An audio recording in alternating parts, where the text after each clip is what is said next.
우리 구주 예수 그리스도 이름으로 감사하며 기도 올려옵나이다. 아멘. 하나님 우리 아버지와 주 예수 그리스도의 은혜와 평강 있기를 주님의 이름으로 축복합니다. 아멘. 오늘 제목이 왜 새로운 피조물이 되시렵니까? 한번 따라서 하시겠습니다. 왜 새로운 피조물이 되시렵니까? 예, 제목이 좀 도발적이죠. 예, 왜 새로운 피조물이 되시렵니까? 오래전에 노예에서 목회자 부부 일본 여행을 주최한 적이 있었습니다.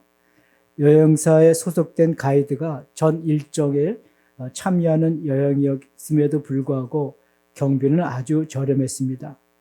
저희 부부는 일본의 정직하고 검소하며 청결한 일상의 문화를 직접 체험해보는 좋은 여행이었습니다.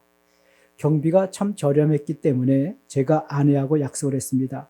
혹 가이드가 상품을 안내하고 소개하고 광고할 때 절대 우리는 듣지도 말고 사지도 말고 미안해하지도 말자, 그렇게 굳게 약속을 했습니다. 가이드가 하루가 지난 다음 둘째 날부터 본색을 드러내기 시작했습니다. 쳐다보지도 않았고 듣지도 않았습니다. 그래서 내 재산을 지킬 수가 있었습니다. 마지막 사흘째 되는 날에 가이드는 더 열정적으로 상품을 홍보하기 시작했습니다. 30분 넘게 계속 홍보하는 말을 듣다 보니까 희한하게도 내 귀가 점점 열리기 시작했습니다. 그래서 저는 가이드의 말을 듣고 따라 내렸습니다. 그래서 여행 경비보다 더 비싼 건강에 보탬이 된다고 하는 제품들을 구입해 왔습니다.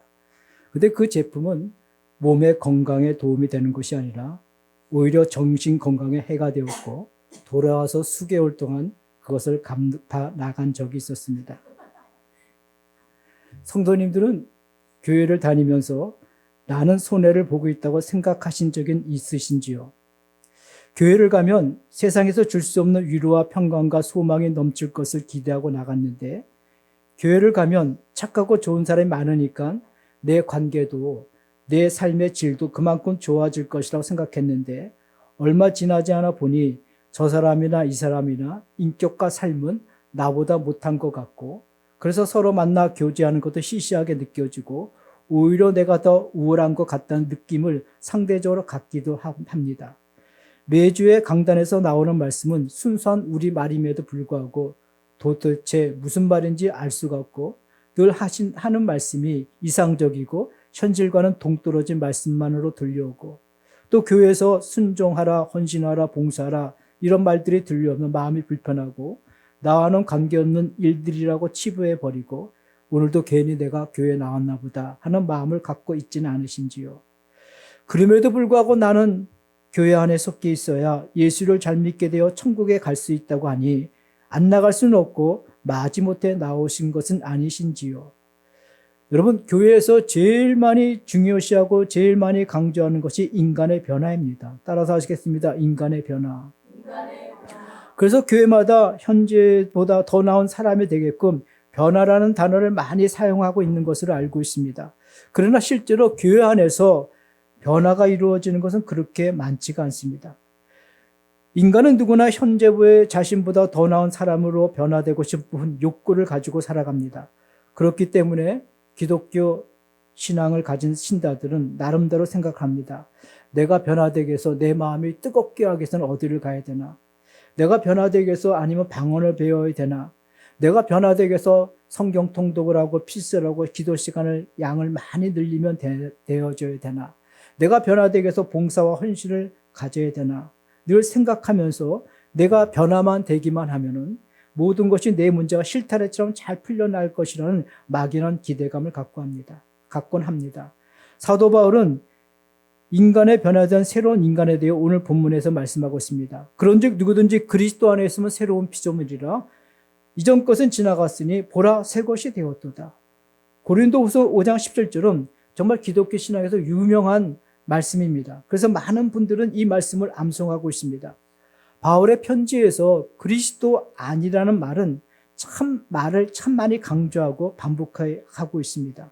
여러분, 그리스도 아니란 말은 예수 그리스도와 친교와 사귐과 깊은 교제의 관계를 갖고 있는 것을 말합니다.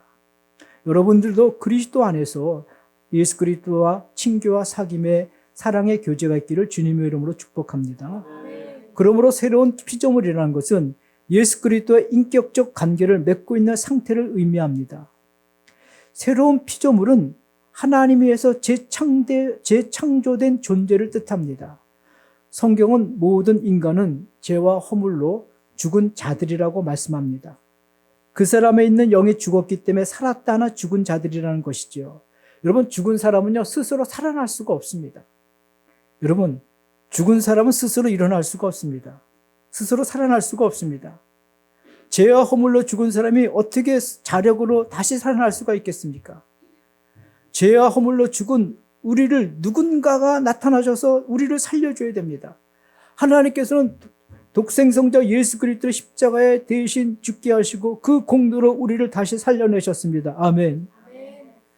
하나님은 세상을 창조할 때는요, 말씀으로 창조하셨지만 죽은 우리를, 죄와 허물로 죽은 우리를 살리실 때는 말씀이 아니라 하나님의 아들, 그 자신의 독생성자를 보내셔서 그 아들의 희생으로, 그 아들의 대속의 제물로 우리를 다시 살려내셨습니다. 그러므로 우리는 하나님에 의해서 재창조된 피조물입니다. 아멘. 그런즉 누구든지 그리스도 안에 있으면 새로운 피조물이라 이전 것은 지나갔으니 보라 새 것이 되었도다. 여러분, 이 말씀을 받을 때 여러분 마음에 감동이 있을 겁니다. 희망이 넘쳐날 것입니다. 왜냐하면 이전 것은 지나가고 보라 새 것이 되었기 때문에. 그래서 이전 것이 나의 아픔과 슬픔과 상처와 연약함과 실수와 모자람, 고통, 어려움, 이 모든 것들은 다 지나가고 이젠 새로운 것이 되었고 새로운 피조물이 되었기 때문에, 새 것이 되었기 때문에 나는 이제부터는 뭔가 잘 될 것이다. 이 말씀은 정말 힘든 여정, 인생길을 가고 있는 이들에게 너무나 큰 위로와 소망이 되는 말씀이기도 합니다. 하지만 오늘 이 본문의 말씀이 정말 모든 것들이 다 지나가고 아픔, 슬픔, 상처, 연약함, 실수, 모자람, 고통, 어려움, 이 모든 것들이 말끔히 지나가고 이제는 새로운 피조물이 되었기 때문에 모든 것에서 우리가 다 평안하고 하는 일마다 다 형통하게 될 것이라는 의미에서 이 말씀을 주셨을까요? 저는 아니라고 봅니다. 왜냐하면 성경은 새로운 피조물이라는 외모를 자랑하지 않는 자를 말합니다. 여러분, 우리 인간은 겉모습을 자랑하고 살아갑니다. 새로운 피조물이라는 오직 하나님께 미쳐있는 자. 새로운 피조물이라는 것은 그리스도를 살아가는 자. 새로운 피조물이라는 것은 육신의 잣대로 사람을 평가하거나 육신의 잣대로 그리스도를 알려고 하지 않는 자. 그리고 새로운 피조물이라는 것은 화목해하는 직분을 감당하는 자를 말합니다. 그럼에도 불구하고 성도님들, 새로운 피조물이 되시려고 합니까? 아멘 하셨어요. 당시 교회는 사람을 외모로 판단한 적이 있었습니다. 사람의 겉모습을 보고 판단한 적이 있었다는 것입니다. 바울은 학력과 배경, 경력을 무시되어서는 안 되는 것이지만 학력과 배경과 경력이 복음의 진리 위에 서 있지 않다면 아무리 좋은 학력과 배경과 경력이 있다 할지라도 진리의 터 위에 서 있지 못한 영적 지도자는 그리스도의 종이 아니라는 것입니다. 바울은 아무리 좋은 학문과 배경을 가지고 있는 사람들일지라도 복음의 진리 터 위에 서 있지 않는 그들의 말에 관해서는 바울의 마음은 흔들리지 않았습니다. 위축되지도 않았습니다. 타협하지도 않았습니다. 그렇고 바울은 직분을 내려놓지도 않았습니다. 그런 맥락에서 사도 바울은 자신은 눈에 보이는 대로 살지 않겠다고 그는 말했습니다. 바울이 눈에 보이는 대로 살지 않겠다는 것은 바울은 세상의 부귀와 영화와 세속적 가치와 자랑에 나의 인생을 걸고 목적을 두고 살지 않겠다는 뜻이기도 합니다. 이는 인간의 눈에 보이는 욕심과 욕망을 교회의 비전으로 삼고 교회의 비전이라는 말로 둔갑시켜서 쟁취한 후에 명예와 부를 누리며 살지 않겠다는 뜻도 됩니다.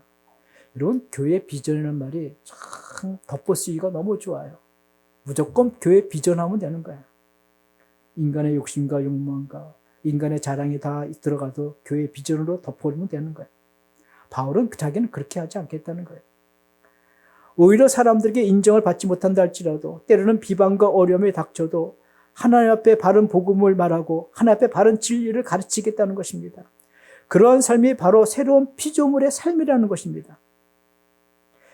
교회에 처음에 나와 예수를 믿으며 신앙생활 시작할 때 사람들은 육신의 잣대로 그리스도를 알았기 때문에 예수를 믿으면 내가 마음이 평안해지고, 예수를 믿으면 건강해지고 부자가 되고, 예수 믿으면 내 자녀는 꼬리가 되지 않고 머리가 되며, 예수 믿으면 암에도 안 걸리고, 예수 믿으면 하는 일마다 잘 되고, 예수 믿으면 다른 사람보다 더 훌륭하고, 다른 사람보다 더 출세하고, 다른 사람보다 더 자랑할 것이 많을 것이라고 했는데, 그러나 이제는 이런 것들을 따라가며 살지 않겠다는 뜻을 갖고 있습니다. 여러분, 우리도 그리스도를 육신의 잣대로 알은 적이 있지 않았습니까? 바울도 자신도 처음에는 그리스도를 육신의 잣대로 알았던 적이 있었습니다. 인간의 관점에서 그리스도를 알았습니다. 그래서 하나님의 아들 예수 그리스도가 어떻게 가장 그 100대 성읍에도 들지 못하는 베들레헴에서 태어날 수가 있었나? 왕의 아들임에도 불구하고 어떻게 예루살렘이 아니라 그 흠이 지고 낙후된 빈민촌 나사렛 동네에서 성장할 수가 있었나? 어떻게 하나님의 아들이라는 사람이 어떻게 가장 저주스러운 십자가에 못 박혀 죽을 수 있는가? 바울은 육신의 잣대로 인간적 관점에서 도저히 받아들일 수 없었습니다. 그래서 바울은 예수 믿는 자를 박해하고 가다두고 잡아 가두어뒀고, 그리고 스데반 집사가 죽는데 가편 투표를 던진 자였습니다. 그러나 바울은 말합니다. 나는 이제 육신의 잣대로 그리스도를 알지 아니하노라. 왜? 예수님께서 십자가에서 저주받고 돌아가신 줄 깨닫고 나니 하나님은 나를 살리고 나에게 새로운 피조물을 주시기 위해서, 지혜를 주시기 위해서 하나님은 그렇게 하셨던 걸 깨닫고 바울은 말합니다. 나는 이제 하나님께 미쳐 산다. 그렇다면 새로운 피조물의 특징은 무엇입니까? 새로운 피조물의 특징은 세 가지의 독특한 개성과 이미지가 있는데, 첫째, 하나님에 미쳐 있습니다. 둘째는 그리스도를 위해 살아갑니다. 셋째는 화목해하는 자입니다.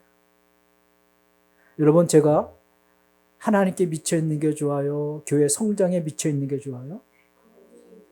네, 잘 들어하시네. 제가 교회 성장에 미치는 것보다 하나님께 미치는 것이 올바른 목회자의 상일 겁니다. 맞습니다.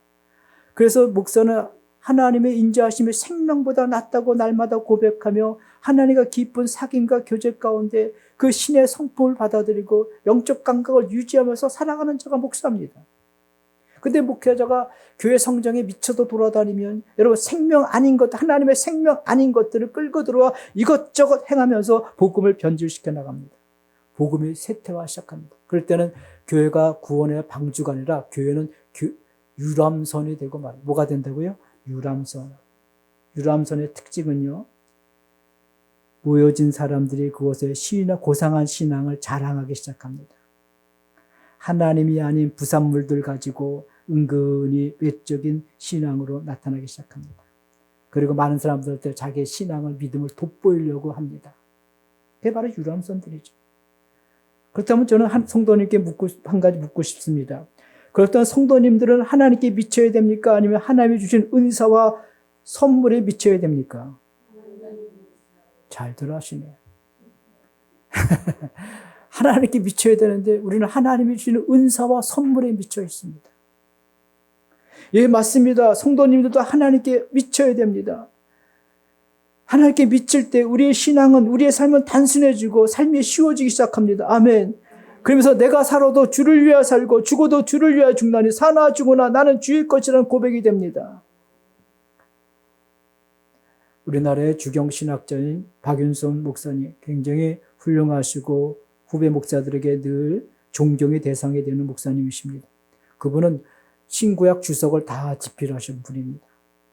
그분이 오래전에 이런 말씀하셨습니다. 후배들을 모아놓고. 제가 직접 들은 말씀은 아니고, 뭐라고 하냐면, 이렇게 말씀하십니다. 한국교회의 불행은 말씀대로 살다가 문 닫는 교회가 없어서 한국교회의 불행이다 그랬어요. 굉장히 심오한 말씀이었어요. 한국교회의 불행은 말씀대로 살다가 문 닫는 교회가 없기 때문에 불행하다. 정말 우리가 말씀대로 살면요, 세상은 우리를 미쳤다고 합니다.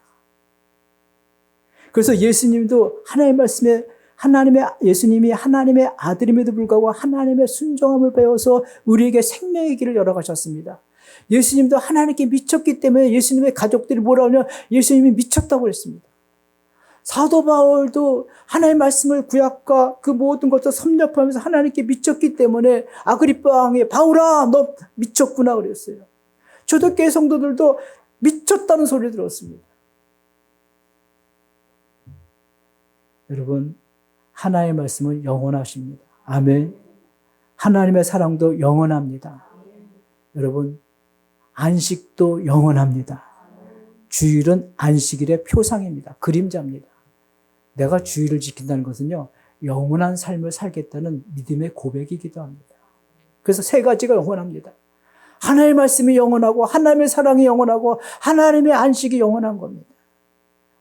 그래서 사람들은 이 하나님의 말씀에 미치는 겁니다.